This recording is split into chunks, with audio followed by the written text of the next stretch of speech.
강유정 대변인입니다. 첫 번째 브리핑입니다. 그동안 대통령의 거부권에 막혀 제대로 행사되지 못했던 강유정 대변인입니다. 첫 번째 브리핑입니다.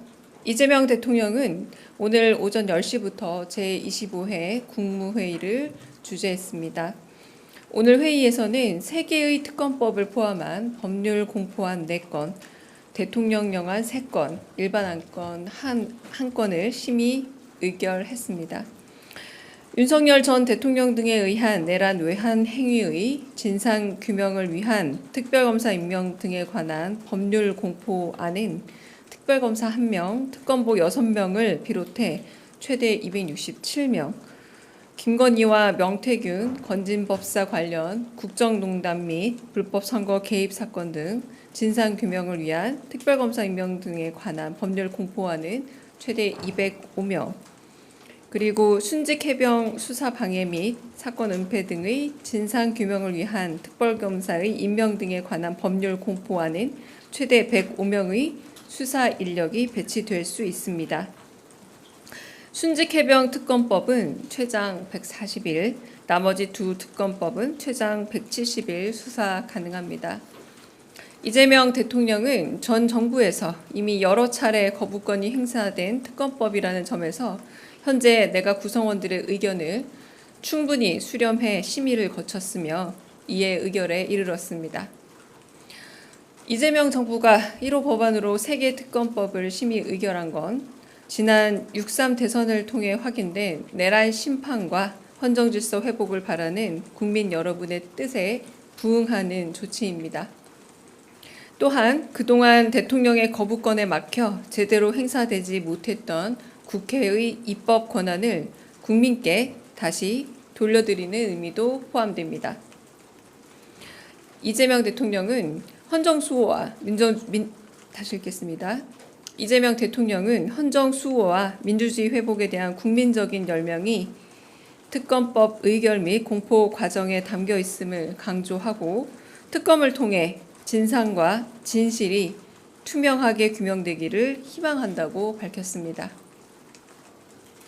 대통령령안으로는 국정기획자문위원회의 설치 및 운영에 관한 규정 전부 개정안, 법무부와 그 소속기관 직제 일부 개정령안, 그리고 공직 후보자 등에 관한 정부의 수집 및 관리에 관한 규정 일부 개정령안을 제가했습니다.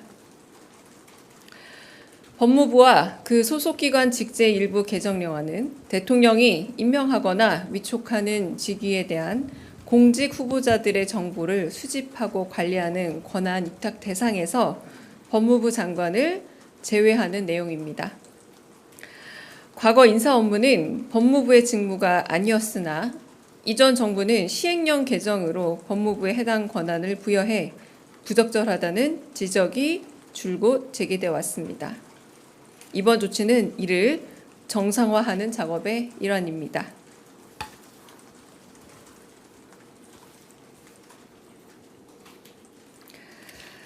네, 세 번째, 한중 정상통화에 관한 브리핑 하겠습니다. 이재명 대통령과 시진핑 중국 국가주석은 첫 정상통화를 했습니다. 이재명 대통령은 오늘 6월 10일 화요일 오전 11시 반부터 약 30분간 시진핑 중국 국가주석과 첫 정상통화를 가졌습니다. 시 주석은 우리 대통령의 대선 승리를 축하한다고 하면서 한국의 새로운 정부와 한중 전략적 협력 동반자 관계 발전을 위해 협력해 나가고자 한다고 밝혔습니다. 이재명 대통령은 시 주석의 축하에 사의를 표하고 한중 양국이 호혜평등의 정신 하에 경제, 안보, 문화, 인적 교류 등 다방면에서 활발한 교류와 협력을 추진해 나가기를 희망한다고 밝혔습니다. 두 정상은 양국 국민의 삶에 실질적으로 기여할 수 있도록 한중 관계를 발전시켜 나가는 것이 중요하다는 데 공감하고 상호 소통, 인적 문화 교류를 강화하여 다시 읽겠습니다. 두 정상은 양국 국민의 삶에 실질적으로 기여할 수 있도록 한중 관계를 발전시켜 나가는 것이 중요하다는 데 공감하고 상호 소통, 인적 문화 교류를 강화하여 양국 국민들 간 우호 감정을 제고해 나가며 경제 협력 등 실질적인 협력 분야에서 양국 국민들이 체감할 수 있는 성과를 만들어 나가기 위해 공동의 노력을 기울여 나가기로 했습니다.